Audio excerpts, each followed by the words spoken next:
Di dalam buku sejarah yang pernah kita pelajari sewaktu SMP, SMA maupun sampai kuliah jurusan sejarah, mungkin kita akan mendapatkan literatur dan atau membacanya bahwa piramid di Mesir adalah merupakan makam raja atau makam Pak Firaun.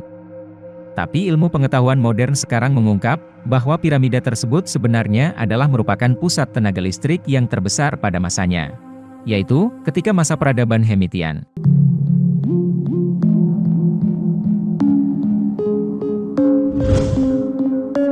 Kita mulai dengan asumsi sederhana. Beberapa jenis batuan bisa melakukan berbagai aktivitas fisika, seperti magnetisasi, radiasi, dan ekspansi dimensi. Pada zaman sekarang, kita mengenal sebuah terapi yang dijalankan melalui telapak kaki. Pasien diminta berjalan-jalan dengan kaki telanjang di atas sekelompok batu. Nanti batu-batu itu akan memijat telapak kaki pasien sambil memberi sinyal-signal ke organ-organ tertentu di dalam tubuh pasien. Kemudian organ-organ itu akan memperbaiki dirinya. Menurut penjelasan beberapa orang, diyakini bahwa sinyal-sinyal itu berupa aliran listrik. Dari fakta dan dugaan itu, batu-batu di dalam piramida kemungkinan besar juga bisa melakukan aktivitas kelistrikan, terutama untuk tujuan komunikasi melalui gelombang elektromagnetik. Garis besarnya yang harus dipahami adalah, batu itu bukanlah benda mati yang benar-benar mati atau pasif. Walaupun mereka tidak bisa beraksi, mereka bisa bereaksi. Dalam sejarah, piramida Mesir dianggap sebagai situs yang diduga sebagai tempat penyimpanan mumi raja, tetapi pada kenyataannya tidak demikian. Karena, jenazah Pak Firaun tidak pernah ditemukan di sana, tetapi di ratusan kilometer dengan piramid. Menurut penelitian tentang relief yang terukir di dalam piramida Mesir, menjelaskan bahwa tempat itu sebagai pusat pembangkit listrik peradaban Hemitian kuno, peradaban yang jauh lebih tua daripada orang-orang Mesir. Mitos Atlantis telah menjadi fokus dari berbagai buku yang berusaha menjawab pertanyaan Plato yang tercantum dalam buku Dialog Timaeus dan Kritias. Teks ini disadur dan ditulis pada abad keempat sebelum Masehi, di mana Plato saat itu mewariskan cerita kepada Solon, salah satu negarawan Yunani. Beberapa filsuf dari Yunani dan Romawi juga terkait cerita yang sama tentang peradaban kuno yang ditenggelamkan dalam serangkaian bencana. Di antara kisah Atlantis, sebenarnya terdapat kisah misteri peradaban Hemitian yang saat ini masih dipertanyakan keberadaannya. Hubungan antara kedua peradaban tersebut tidak sebatas perdagangan, melainkan alih atau barter teknologi, khususnya pembangkit listrik, atau dikenal dengan istilah piramid power plant. Kisah banjir besar Nabi Nuh ditemukan dalam mitologi, sastra, dan kitab keagamaan hampir di seluruh literatur dunia. Menurut sejarawan Inggris D.S. Allan, bersama dengan ahli geologi dan antropologi J.B. Delair, kemungkinan bencana di seluruh dunia terjadi sekitar 11.500 tahun yang lalu, bertepatan dengan kehidupan Plato.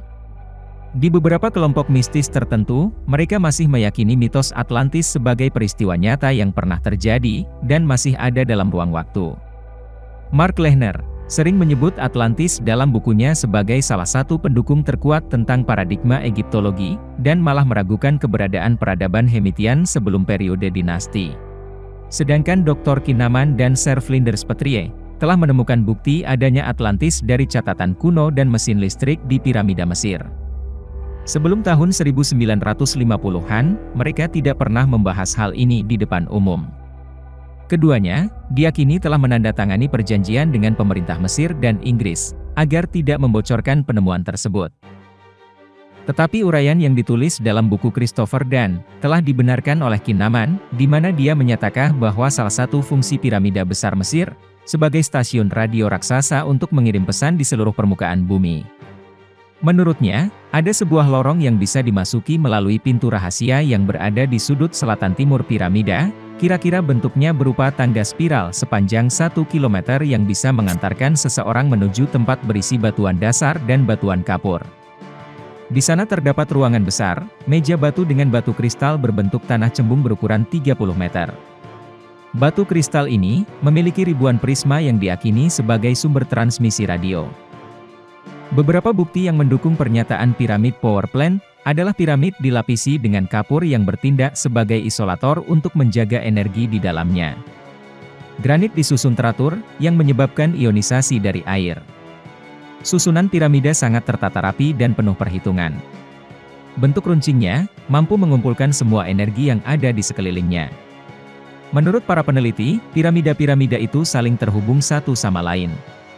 Kemungkinan juga terhubung dengan piramida-piramida yang ada di Indonesia. Peneliti David Hatcher Childress meyakini adanya peradaban Hemitian pernah ada sekitar 10.000 tahun lalu. Dia menulis sebuah buku tentang kota yang hilang dari seluruh dunia. Menurut artikel yang dipublikasi majalah Arizona edisi 1960 mengungkapkan, artefak Mesir diduga telah ditemukan di Grand Canyon pada tahun 1909. Childress kemudian berangkat untuk menyelidiki dan menemukan salinan artikel di perpustakaan umum. Temuan artefak ini diawasi Profesor Jordan dari Smithsonian Institute. Tetapi ketika Childress mencoba memverifikasi temuan tersebut, para arkeolog dan pejabat lain membantah telah mengetahui penggalian artefak.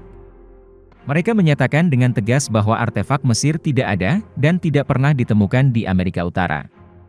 Sementara laporan salinan tahun 1911, Smithsonian menyebut nama Profesor Jordan terdaftar sebagai arkeolog lapangan.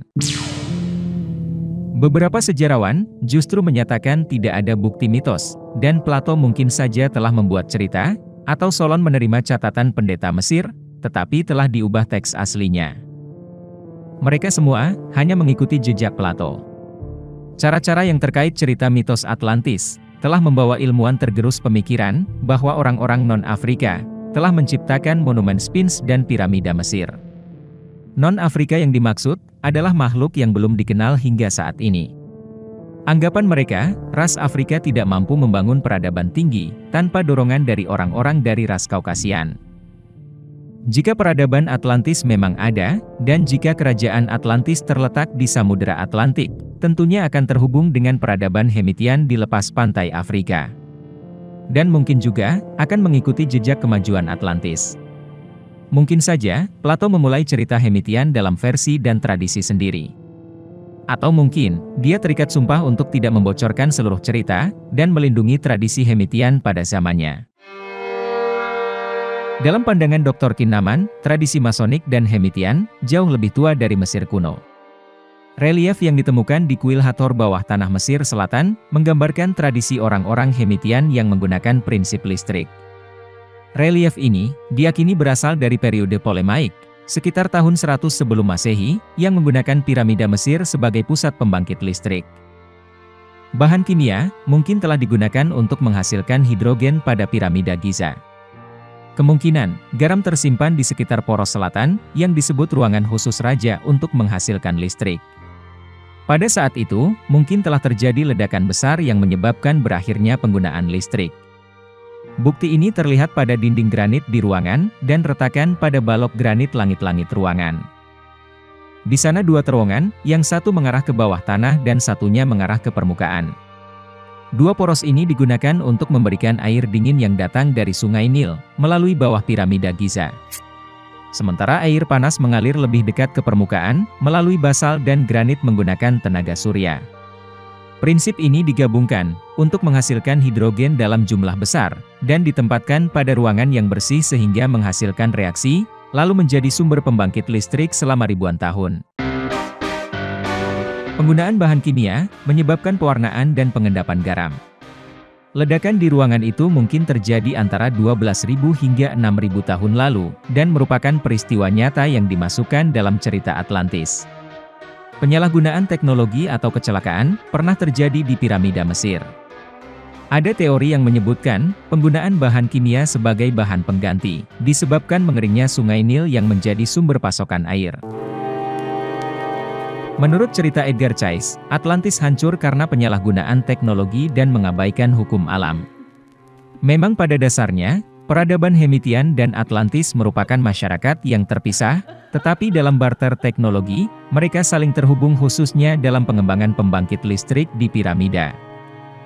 Sebagai informasi, dalam Perang Mahabharata ataupun dalam temuan arkeologi, senjata nuklir telah digunakan pada masa lampau. Video berikutnya, kita akan membahasnya, dan juga tentang piramida Gunung Padang serta gunung piramida yang lain di Indonesia, yang masih terkait dengan video ini.